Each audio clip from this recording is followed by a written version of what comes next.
মানে আহলে সুন্নাত ওয়াল জামাতের প্রার্থীকে আমরা চাই কি চাই না? আহলে সুন্নাত ওয়াল জামাতের পক্ষে থাকতে চাই কি চাই না? আমি জানি এই রংপুরে অনেক দরবার আছে, আছে না নাই? এই রংপুরে অনেক দরবার আছে। রংপুরের সকল দরবারের পীর মাশায়েখ এবং মুরিদানদেরকে উদ্দেশ্য করে বলছি, আপনারা দেখেছেন বর্তমান রাষ্ট্রযন্ত্র আহলে সুন্নাত ওয়াল জামাতকে -4 করে রেখেছে।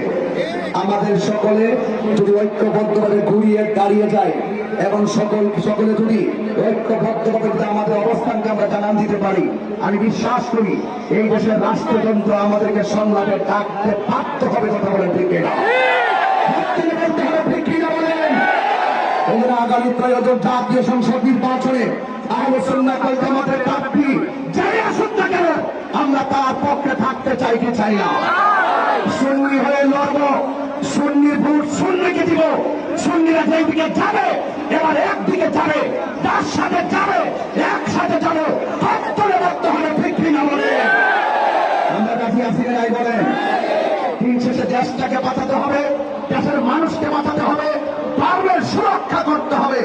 এই দেশ থেকে উগ্রতা, হিংসতা, প্রতিহিংসা দূর করে একটি সাম্যের বাংলাদেশ, একটি সম্প্রীতির বাংলাদেশ গড়ার তত্ত্ব নিয়ে আমি রংপুর থেকে বিদায় নিচ্ছি। আসসালামু আলাইকুম ওয়া রাহমাতুল্লাহি ওয়া বারাকাতুহু।